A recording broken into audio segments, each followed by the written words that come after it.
काली परछाई एपिसोड 1। जेठ की गर्मी दोपहरी में अचानक दरवाजे पे दस्तक हुई।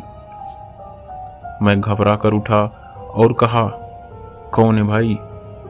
उस तरफ से कोई जवाब न पाकर मैं समझ गया कि पास के कोई शरारती बच्चे होंगे, दरवाज़ा पीट कर चले गए होंगे। और फिर मैं कमरे में जाकर अपने ख्यालों में गुम हो गया। तभी अचानक दरवाजे पर फिर वही दस्तक हुई। इस बार मैं तेजी से दरवाजे की तरफ भागा, ये सोचकर कि इस बार इन शरारती बच्चों को पकड़ ही लूँगा।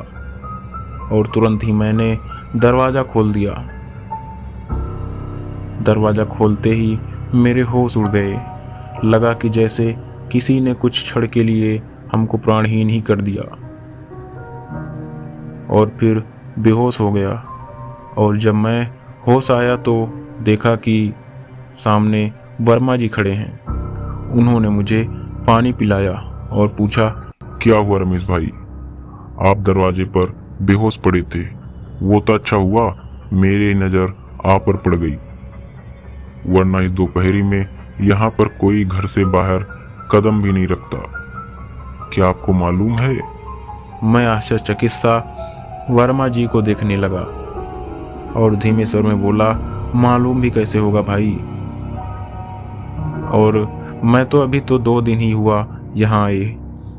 इस शहर में अभी मैं नया हूँ, अभी अभी बदली हुई है मेरी। साल बाद कहीं और चला जाऊंगा, इसलिए अकेला ही रह रहा हूँ।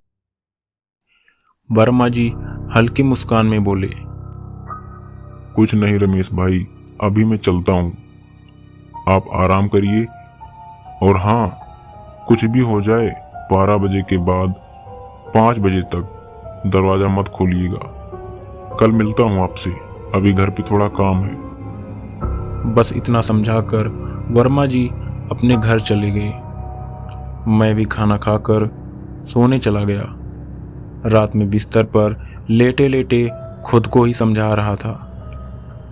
जो घटना दोपहरी में हुई थी वो एक वहम था, पर डर से अभी भी मैं डरा और सहमा हुआ था। नींद भी आंखों से ओझल हो चुकी थी।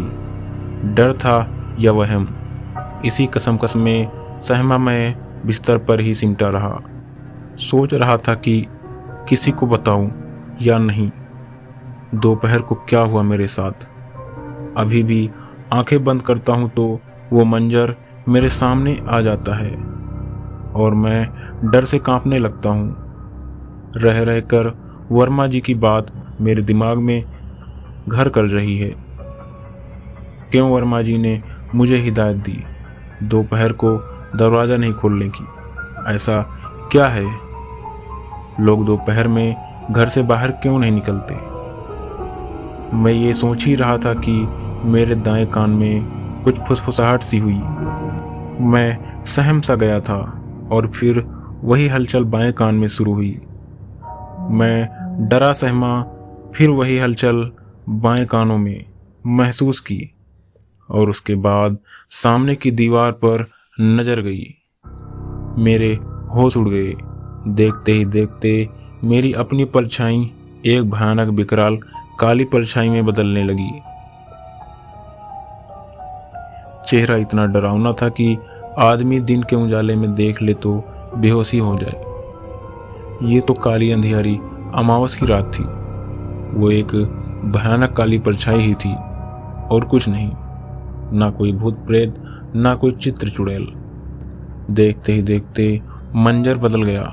मेरी अपनी ही आंखों के सामने मेरी ही परछाई विकराल रूप धारण कर चुकी थी और मुझसे जुदा हो रही थी।